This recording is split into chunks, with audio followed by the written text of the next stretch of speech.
If you're a small business and you are trying to bring on board additional people, let's say you're a service company, and you've had a difficult time getting people on board, I'm going to share with you something that may be controversial. You may or may not agree with. Indeed, many people won't agree with this, but I'm going to go there.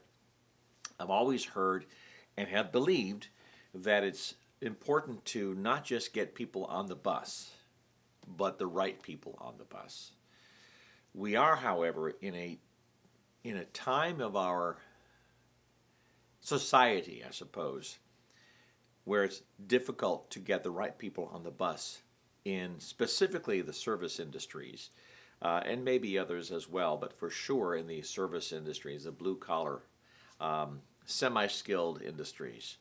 We own at the time of this recording, a small service company, and we have found it great. We found it to be greatly difficult to get quality people. We pay well. We treat our people well. That's not just our opinion, but our people tell us that. We have tended to look for very sharp people. What that has done for us, though, in our business is it's gotten us college candidates who, after a year or two, have then moved on to go to college or go to a higher, more technically advanced field.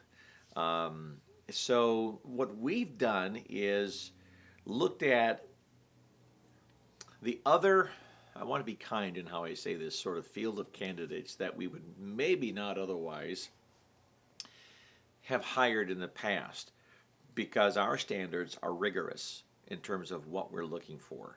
And I'll give you some detail there. A few years ago, I put an ad out there on Facebook and I said, here are the qualifications that we want. They were personal qualifications. We didn't even require experience. We can train that. I firmly believe, and have held for a long time, and I'll tell you this, I can hire the smile and train the technical. So, for example, I want people that have personality, that can go into a customer's home, and the customer can be engaging with our employees. The employees can engage back and forth. We can train what we do, but you can't train personality. So I wanted people with zero visible tattoos. I still want that. I wanted people that did not smoke marijuana because we don't want them smelling like a frankly a pot factory. Sorry. I really wanted non-smokers for a couple reasons. Oftentimes, we're going into customers' homes, and sometimes very, very nice homes. And we don't want people going in smelling like cigarettes in a customer's home.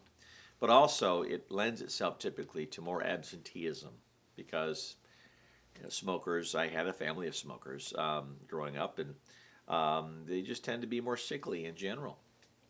But I also wanted clean cut. I wanted vibrant personalities. I had about 15, 20 things. And someone in one of our industry groups on Facebook that I belong to, I shared that with them. And they say, you'll never find anybody with that rigid of a standard. And I thought, yes, but I don't want to lower my standards. Sure enough, out of 50 people that responded, only 5 fit the bill. And of those 5 that fit the bill, only 3 decided they wanted to interview. And of those 3, 0 showed up for the interview. 0. So we got nothing from it. So we were fortunate to still find people through other avenues. But more recently, it's been just impossible to get the people I'm looking for that way. So we went through a temp agency, and we got a good young man. He's got some challenges in his life, challenges that I might have otherwise, in my mind and heart of hearts, would have disqualified him from working for us. Nothing criminal, nothing like that. Just things I won't go into details here with, but things that I'm having to work with him on and be patient with him about. He has shared about his troubled background. He's good with customers. Customers love him. He gets 5-star reviews.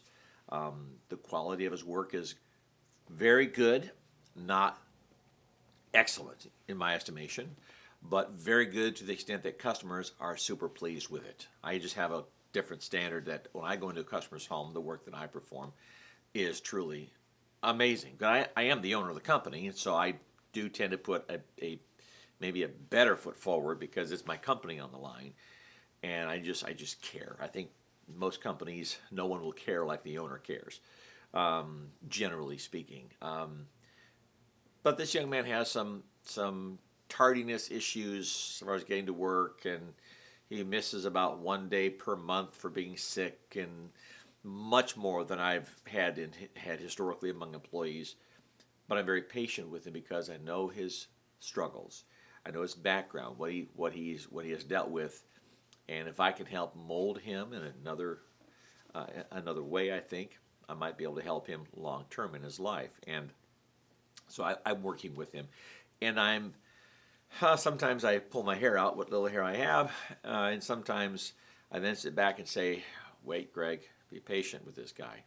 He is 29. I get that. He is an age that maybe it's not probable that he'll be completely turned around to where he'll just be an amazing go-getter of an employee for another company, long-term, what have you. But in the meanwhile, he is making strides, and I am pleased to see that. So I just wanted to share this with you. He would not have been the person on the bus among my first picks, but he's working out, and I'm adjusting on my end to help it work for him, and it is helping my company. Now, I don't want to have a full staff of people that have issues. No, he has said he has a great friend he'd like to have me bring on board, and I just told him this morning. In fact, this is what prompted this video. I said, please don't take this the wrong way, but you and I know I'm working with you through some things, and I'm okay with that, but I don't want to have a bunch of guys that have issues. And he was okay with how I said that. I said it in a kind, loving way. But that's the reality. So if you have a small service company where you can have people that do quality work, sufficient quality to make your customers super happy, even if it's not to maybe your highest of high standards, maybe, but he is otherwise a good guy or she's a good gal with no criminal background, right? No drug issues, all that, and I get all that. You might give that person a whirl, lest you find yourself with no employees. So it's a different world than it was even 3 or 4 years ago, pre-pandemic. At the time of this recording, it was 3 or 4 years ago, but it might serve you well. Well, that's it for now. A little job tips, straight talk, sort of small business video.